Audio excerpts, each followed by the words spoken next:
In South Shields, three friends from the Brockley Winds estate started a punk band, the Angelic Upstarts, and little did they know where it would lead them. 1977. The nucleus of the band really was me, Decker and Mond. Well, me, Mency and Decker had known each other since we were kids. We used to hang out at the shops at Brockley Winds. It was yeah, Decker, I'm forming a band, and you were going to be the drummer, and I wasn't doing too much at the time. I thought, well, it'll be a bit practice. Well, I had a couple of bass players come and go. We used to rehearse initially in a youth club called Percy Hudson in Bidacor, and I seem to remember the first gig was there. I think we did a show for the kids. And we only knew 6 songs. So we played the same 6 songs with 3 times. We found out you could hire the Bolingbroke Hall in South Shields for about £10 or something like that. And we had a big enough following by then to be able to do that. We used to get 200 or 300 people in. We used to play there regular, and I mean, what we'd done for like, you know, the pensioners, it was like, yeah, that admission was like a bag of coal. Well, there was coal wagons turning up, tins of soup. We should have called it the Salvation Army, really. The first time I went to see the Angelic Upstarts was at Bolingbroke Hall. When I was about 14. Angelic Upstarts. First ever concert, first ever punk gig. Unbelievable. Walked in the door, paid me money, walks in the hall, doors opened, it was just wall to wall, it was heaving. And I just have a vivid memory of seeing this pig's head being held aloft like that. And I was transfixed by this pig's head. Everyone used to just run to it and try and kick it and fling it about. And I think he made his first appearance at the Bolingbroke Hall with the police helmet on. Oh my God! Well, that's when people started to sit up and take an interest. And then I think that's when we all took it serious, you know. And then we all got our heads together, started writing, you know, like Mency, I mean, prolific songwriter. My lyrics mainly are just the easiest lyrics in the world to write, because I just write about what's happening around us, you know. You know, when he started coming up with, well, obviously the Murder Little Towers, which is a song that made us famous. And when I wrote Little Towers, I just thought it was more a sense of that somebody could be, like, well, basically just kicked to death, you know.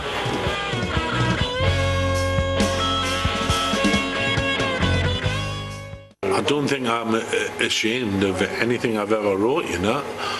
In hindsight, sometimes, you see, being a lyricist and being a songwriter, sometimes you can write about something that's just in your mind for that moment, right? And another thing is, being in a band, sometimes you think you've got great power to change the world, you know, and you have these ideas, which I've done all the time. I have this idea to change the world. I'll just write a song, that'll change the world. Full of ideals, you know, when you're young.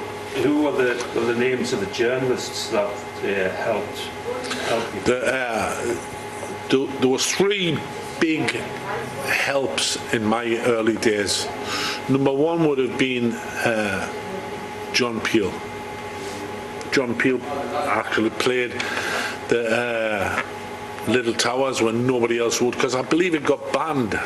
And then Phil Sutcliffe, who actually championed the band. He came to see me and he gave our first full big write-up in a music paper, The Sounds. He did a feature on a centre page spread. And then Gary Bushell. Gary was working for The Sounds at the time, so he saw the write-up that Phil Sutcliffe did, and he was so into punk, he said, I've got to go and see these lads. There used to be something in The Sounds every week about us. If it wasn't a single review, it was an album review or a gig review. There wasn't any new records out. We used to just phone them up and make stories up, and he used to just print whatever I gave him. At one point, The Sounds used to be called the Upstarts Weekly, because there was something in about the Upstarts every week without fail, and that was all down to Gary Bushell, bless him. We played in Atlinton Prison in Northumberland, and we actually sneaked Gary Bushell in. We pretended he was a roadie, and we sneaked him into the prison with a camera. I mean, if he'd been caught, he would have ended up stopping in there, I think. A lot of people don't believe that, you know. They think it was like a made-up publicity stunt, but it really happened. It definitely happened. Yeah, we went in there. The prison chaplain booked as a gospel band. And it wasn't just a couple of songs, was it? Oh no, done a full set. done police suppression in the Little Towers. That went down a storm, didn't it? That got me some great press, if nothing else. There was hell on over that, was in all the Sunday papers. How could such an anti-police band like the Upstarts be allowed to play inside a prison? I seem to remember an MP from Tynemouth called Neville Trotter. He stood up in the Houses of Parliament and he asked questions in the House how this was allowed to happen. Neville Trotter with a pig's head couldn't write it, could you?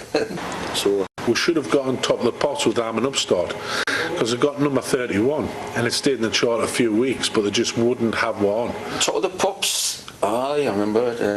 We did Teenage Warning, I think it went to about 29 or something in the chart.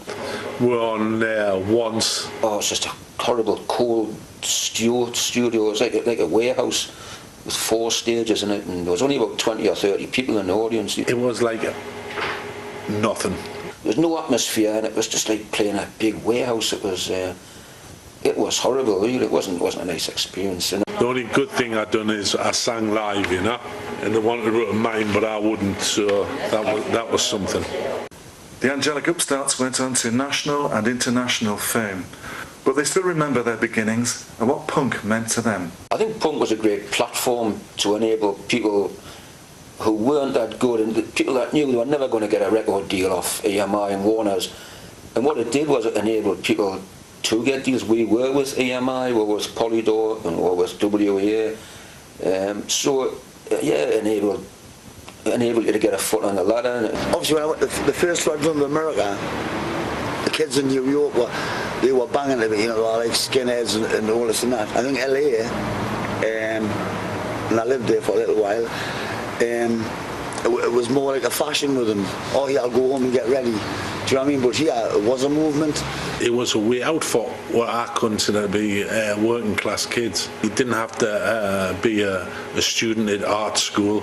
You didn't have to be prolific in music. You could just bang a dustbin lid and you were away, mate. I never thought I would ever be with EMI Records and do an album in Abbey Road Studios where the Beatles used to use. We were in the studio too, the one they actually used.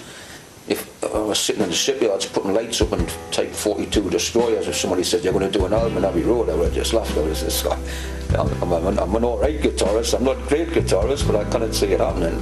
Imagine how I felt, you know, you end up drinking with like Hollywood movie stars, and who ended up a great friend of mine, Marty Feldman, who I loved and adored.